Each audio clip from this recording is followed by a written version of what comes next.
السلام عليكم. البروبلم بتاعت النهارده اسمها substring with concatenation of old words. بيقول لي you are given a string s and an array of strings words. عندنا string s و array تانية مكونة من strings اسمها words. All strings of words are of the same length. المعلومة دي هنستخدمها كمان شوية. A concatenated string is a string that exactly contains all the strings of any permutation of words concatenated. يعني السترنج اللي بيبقى concatenated ده هو عبارة عن string أنا مرتب فيه الكلمات او السترينجز اللي جوه words دي بترتيبها معين، اي ترتيب عادي. يعني مثلا في الاكزامبل ده لو عندي السترينجز AB اول سترينج، ثاني سترينج CD، ثالث سترينج EF، فكل السترينجز دي يعتبر concatenated strings لاني حطيت فيها الثلاثه سترينجز دول ورا بعض بس بترتيب مختلف. يعني ممكن ده بعدين ده بعدين ده، ممكن ده بعدين ده بعدين ده، ممكن ده بعدين ده بعدين ده، اي ترتيب عادي. كل دول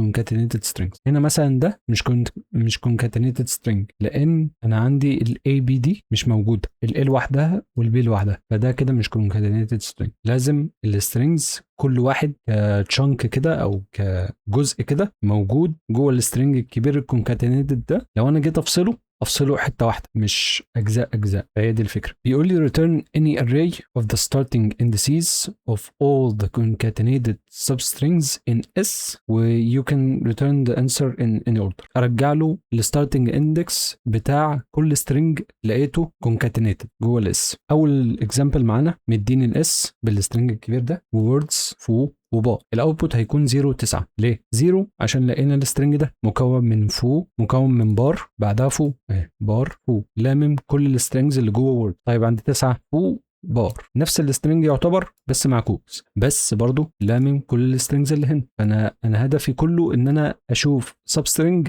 لامم كل السترنجز اللي جوه ووردز وارجع الستارتنج اندكس بتاع كل واحد فيهم. اول واحد ده كان عندي 0 وتاني واحد ده كان عندي 9، وكاتب هنا الاكسبلانيشن برضو زي ما احنا قلنا دلوقتي. تاني اكزامبل مثلا مدي لي السترنج ده وفي ووردز هنا مدي وورد جود بيست وورد. نلاحظ ان في كلمات ممكن تتكرر مرتين عادي، بس الاوتبوت هنا 0. ليه؟ انا ما ينفعش الكونكاتينيتد سترينج اللي انا هدور عليه جوه الاس يكون متقسم، لازم يكون تشانك كبيره كده على بعضها، ما ينفعش تكون متوزعه. ازاي؟ لو انا جيت مثلا ابدا من الاول خالص، انا لقيت وورد ادي اول واحده، وورد بعدها جود، بعدها لقيت جود، بعدها لقيت جود تانية. طب جود تانية انا كده معايا 2 جود، وهنا في ووردز عندي واحده بس، فما ينفعش. فلازم ابدا اعد بقى من هنا بدل ما اعد من هنا، ودي برضه هنشوفها في الامبلمنتيشن بتاع الكود كمان شويه. طيب بدات اعد من هنا مثلا، عديت كده 2 جود، لا طب ابدا اعد من هنا، عديت معاها الكلمه دي لقيت 2 جود برضه، بلاش. ابدا اعد من هنا لقيت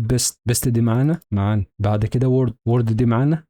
طب كده السترنج خلص. هل ده فاليد؟ لا مش فاليد، لان انا محتاج 2 سترنج اسمهم وورد، انا لقيت واحده بس. طب ما في واحد تاني اهو، لا ده في الاول خالص وانا بدات من هنا، فده ما يحتسبش معانا. فعشان كده الاوتبوت معانا طلع بزيرو، مفيش اي concatenated substring صالح. والاكزامبل ده برضو بيشرح نفس الفكره. والكونسترينتس عندي الاس دوت لينث في الرينج ده، والوردز دوت لينث في الرينج ده، والوردز اوف اي دوت لينث اللي هو اللينث بتاع كل ووردز اوف اي في الرينج ده، والاس اند ووردز اوف اي consist of lower case English letters. مش هنشغل بقى بالنا ارقام ولا كابيتال ليترز ولا حاجات من دي. فالامبلمنتيشن تكون عامله ازاي؟ هي البروبلم طبعا هارد، فايه هنقعد شويه على ما نشرح الفكره بالظبط. انا الاول هكون عايز ماب. الماب دي هسجل فيها الفريكونسيز بتاعه كل وورد في الاري بتاعه وورد، لان احنا زي ما قلنا من شويه ممكن الوورد الواحده تتكرر كذا مره، فبالتالي هحتاج اسجل الفريكونسي بتاعتها. اتكررت مره واحده، مرتين، 3 وهكذا. واخد وورد لين دي، ده اللينث بتاع الوورد الواحده، اخده على جنب كده لاني هحتاجه في حسابات بعدين، بمعلومه انه زي ما قال لي من شويه ان كل وورد جوه الاري بتاعت ووردز اللينث بتاعها ثابت، فاللينث الثابت ده هاخده معايا في متغير واستخدمه في حسابات بعدين. طيب هعد الفريكونسي بتاعت كل وورد في الاري بتاعت ووردز، فهقول له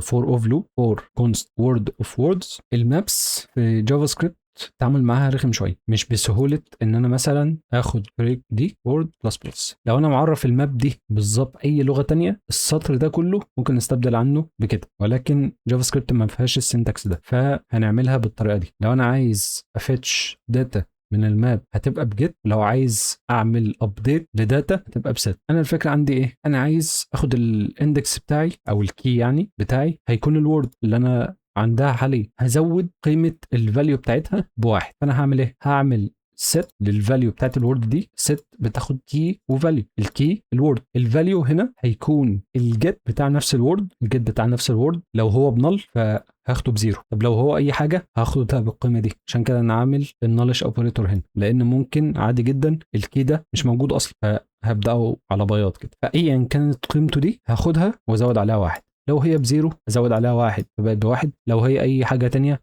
5 مثلا ازود عليها واحد بقت 6 وهكذا. فهي دي الفكره في السطر ده. نفس السطر ده بالظبط هنقابله كمان شويه، هو كله نفس الفكره بالظبط، set وجيت والنالش اوبريتور وبلس 1 والحاجات دي زي ما شرحنا دلوقتي. وهناخد اري اسمها ريزلت او ريز اي حاجه، دي اللي هنبوش ليها الاندكسز او الاندسيز اللي هنرجعهم الحل بتاعنا. هنبدا الاول بفور لوب. الاي هنا بتريبريزنت الستارت بتاعت each possible window. هناخد هنا ابروتش شبه التو بوينتر كده او السلايدنج ويندو. هيبقى عنده ويندو كده بسيرش فيها على الاندكس، هيبقى عنده ويندو بسيرش فيها على الاندكس اللي انا شغال عليه حاليا. هاخد كوبي من الستارتنج اندكس ده بتاع الويندو اللي انا عندها حاليا، هحطه في متغير اسمه ليفت. هاخد ليفت بتساوي الاي لان هعمل عليه عمليات كمان شويه. هنعمل ديفاين لماب ثانيه اسمها سين، دي هتعرفنا الكلمه اللي احنا شفناها دي هل شفنا منها كميه ازيد من اللازم ولا لا، لان دي برضو كونديشن مهم زي ما شفنا من شويه في اكزامبل 2. في كلمات ممكن تكرر اكتر من اللازم، فساعتها لازم اخد بالي من حته زي دي، فسين هتساعدنا في الكلام ده. واخد فور لوب ثانيه دي فيها احط الرايت باي. لو خدنا بالنا احنا حاطين ليفت ورايت لان اوقات هنشتغل على سترينجز في الويندو دي ناحيه الشمال وسترينجز ثانيه ناحيه اليمين، هنعرف دلوقتي يعني الكلام ده. هاخد الرايت دي بتساوي الاي، والرايت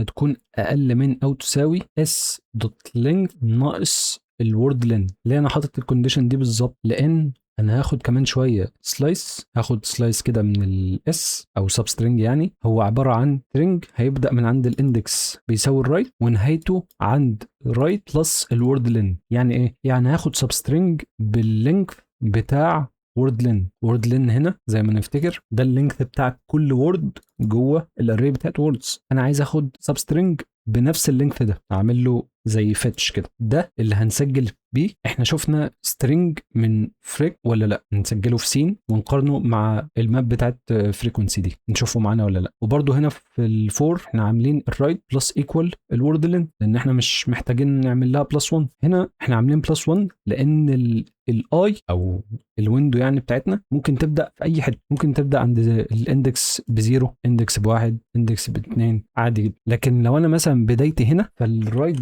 ده دايما هتكون بدايته او الانكريمنتات بتاعته بنفس اللينث بتاع الورد لين اللي هو اللينث بتاع الورد اللي جوه ووردز. يعني لو انا بدايتي هنا فهتكون الاتريشن الجايه هنا، الاتريشن الثالثه هنا، اللي بعدها هنا وهكذا. طب لو انا هنا هتحرك 3 هنا، هتحرك كمان 3 هنا، هتحرك كمان 3 هنا وهكذا. فهي الفكره الاي بتحدد لي الستارت بتاعت الويندو نفسها بتاعت السلايدنج ويندو اللي انا شغال فيه، انما الرايت بتحدد لي السترنج اللي انا واقف عنده او اللي انا هعمل له سلايس حاليا واخده معايا في الحسابات هيبقى واقف من عند اندكس ايه. هو كده هيبقى واقف من عند اندكس اي او بادئ من عند الاي يعني، بس بيتحرك بقيمه وورد لين. ما ينفعش اخد الاي على طول كده وازودها بورد لين لان ممكن بدايتي في الاي عند 0 عند 1 عند 2 وهكذا. فهي الفكره كلها في كده. طيب لو انا عندي الورد دي موجوده بالفعل في الفريكونسي فريك دوت هاز الورد، هي موجوده بالفعل. نبص الاول لو هي مش موجوده. لو مش موجوده فانا عندي كاونتر انا معرفه فوق اهو. الكاونتر ده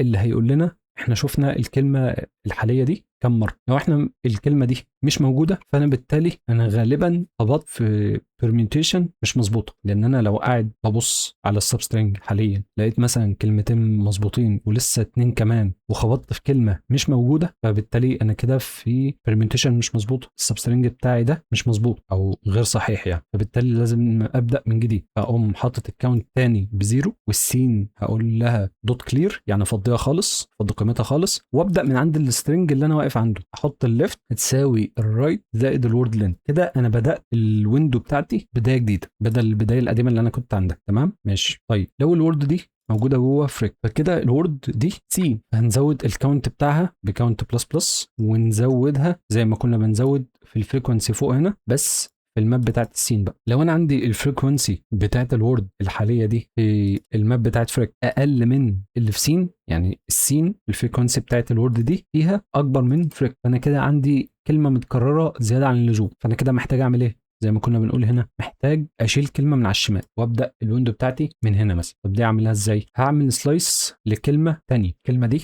هتكون من عند الليفت، كنا بنعمل هنا سلايس من عند الرايت، هنا هنعمل سلايس من عند الليفت، هتبقى ليفت وليفت زائد الورد لين، قصيت كلمه باللينث بتاع وورد لين. وهنعمل ايه؟ حاجتين زي ما عملنا هنا بالظبط، بس بدل ما اعمل بلس 1 هعمل ماينس 1 في السي، وبدل ما اعمل كاونت بلس بلس هعمل كاونت ماينس ماينس. وحاجه كمان، الليفت اعمل لها انكريمنت بالورد لين، لان الليفت دلوقتي هيبقى بدايته من مكان تاني اللي هو عند الويندو الجديده دي اللي هتبقى بمقدار وورد لين. انا كده اتحركت بقيمه وورد لين زي ما كنت بتحرك هنا برضو بقيمه وورد لين. وفي الاخر خالص لو بعد كل ده لقيت الكاونت ايكوال الوردز دوت اللينث، لو عدد الكلمات بتاعتي بيساوي الكاونت، فانا كده عديت كلمات كلها موجوده جوه الوردز، انا كده لقيت بيرمنتيشن مظبوطه لسب سترينج، فبالتالي اعمل ريز دوت بوش للليفت او اللي هو الستارتنج اندكس بتاع الويندو اللي انا كنت قاعد بسيرش فيها دي. فاحنا كده لقينا فاليد اندكس ونعمل له بوش، وفي الاخر نرجع الريز. لو جربنا نعمل سبميت الحل اهو. هو طبعا كل الحلول حتى اسرع حل جايب ان 21، فهي البروبلم بطبيعتها بطيئه شويه. في حتى حل ابسط من كده ولكن بيجيب اللينث بتاعه حاجه في رينج 1000 ونص ملي ثانيه، فحاجه صعبه شويه. فده يعتبر اكتر حل اوبتمايزد